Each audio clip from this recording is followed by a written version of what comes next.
To other news, two people narrowly escaped serious injury after the vehicle they were traveling in burst into flames along the north-south highway late Tuesday night.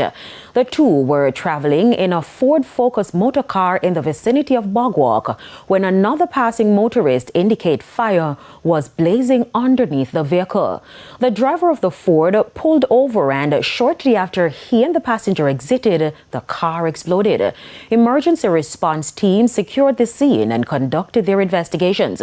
Now, the area was reduced to single-lane traffic for about 2 hours, while firefighters also conducted cooling down operations. The burnt-out unit was eventually removed by a wrecker. We spoke with the passenger. Reach us, so a man say, my girl, fire under the car, so we just jump out. Yeah, we just jump out. So nobody not get no injury? No, my baby father not get no injury, me not get no injury. Are you animal alone in that car? Yeah, them on town side where I come from. Country? Which one you go? Country? Yeah, White House, Charlie Mountain. Wow. You frightened? Tell me about the experience. You frightened? No, me never frightened. Me never frightened when me see the fire. We just come out. Have to come out now, it just start blaze. The St. James Public Health Department is reporting a positive outlook for the month of March. Acting Chief Public Health Inspector for St. James, Sharika Lewis, says vector control workers have been active, contributing to a reduction in the number of mosquito breeding sites. The number of premises that we visited were 20,600. The number of premises that is positive for mosquito breeding, 2,251. Hence, an Aedes index of 10.8%. 127,000 containers were inspected. 3,900 were found to be breeding mosquitoes. She also gave an update on fogging activities in several communities.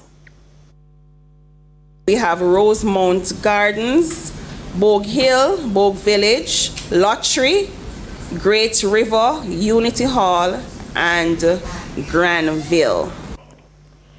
Meanwhile, an update was also provided on the meat hygiene program. We also conducted in the month of March the annual Butchers Seminar on March 12.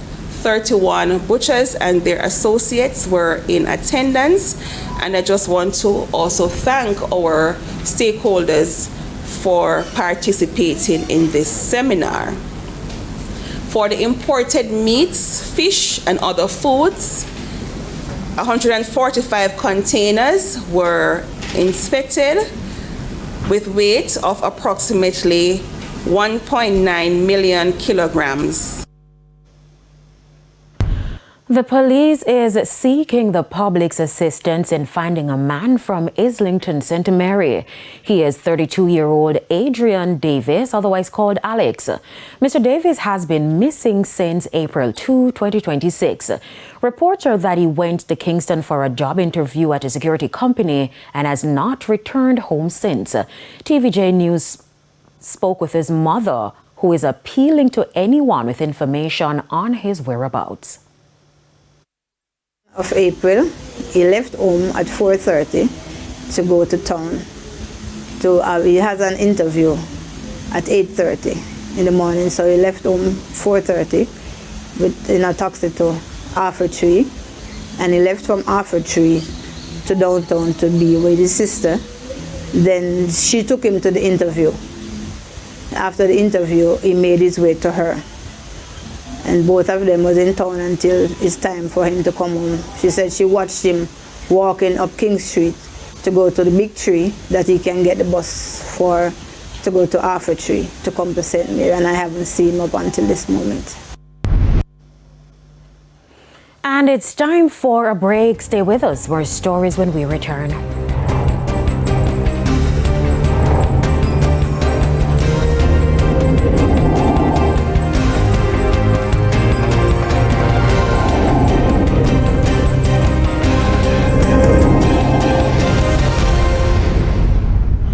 Welcome back to the Midday News. Deputy Mayor of Lucy and Councillor for the Sandy Bay Division, Andrea Dwayne Grant is bemoaning the deplorable road conditions in Hanover made worse by Hurricane Melissa. She says that several roads are also impassable.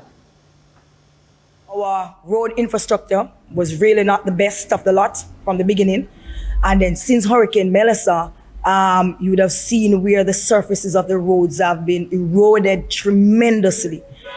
Presently, I don't know how some persons get into their communities because the roadways are cleared in terms of debris that were on it, but in terms of the surface of the roadways, some of them are totally damaged.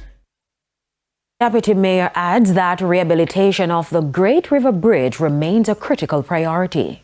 When you think of even the main road that we're looking on, if you ask me from Montego Bay, Great River Bridge there, heading to Negril, we need a total rehabilitation of that roadway.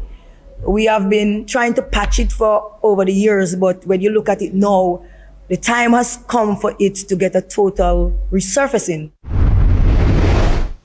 It's now time for the Business Minute. Cygnus Real Estate Finance is reporting a net loss of over $215 million for the second quarter ended February 2026, a sharp reversal from the $38 million profit recorded in the corresponding period last year. For the 6-month period, the company posted a net loss of nearly $400 million, widening from a loss of $197 million a year ago. The decline in performance was largely driven by negative investment income, with core revenues falling into negative territory for both the quarter and the 6-month period. This contrasts with positive earnings recorded last year, which were boosted by gains on joint venture acquisitions. Further afield, China's economy grew faster than expected in the first 3 months of the year, even as countries around the world feel the impact of the Israel-US war with Iran. Gross domestic product GDP rose by 5% in the period compared to a year earlier. Economists had expected the figure to come in at around 4.8%. That came despite the conflict in the Middle East, which started on February 28, severely disrupting global energy supplies, with Asian countries hit particularly hard. It also marks the first release of official GDP figures since Beijing cut its annual economic growth target last month to a range of 4.5 to 5%, its lowest expansion goal since 1991. And that's it for the Business Minute. Time now for the top stories from around the world. In the region, Haitian authorities confirm at least 12 people are dead after severe flooding hit the northwest earlier this week. Heavy rains between April 11 and 13 devastated major areas with overflowing rivers triggering landslides and dangerous floodwaters. Officials say victims were swept away or buried, and several others remain missing, including fishermen. More than 2,500 families have been affected, with many forced from their homes, as over 1,200 houses, schools, and health centers were flooded. Authorities are now appealing for urgent aid, warning of a possible health crisis if conditions worsen.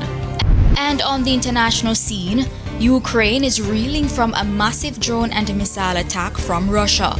Officials say nearly 700 drones and dozens of missiles were launched over the past 24 hours, killing at least 16 people across the country. State emergency services say the strikes set off fires and caused damage in Kyiv and other major cities. The attack follows a brief ceasefire declared over Orthodox Easter last weekend. And those were the top regional and international stories. I'm Aliyah Bryant. Thank you, Alia. We now head to our final break. When we come back, we'll have your Midday Sports Report.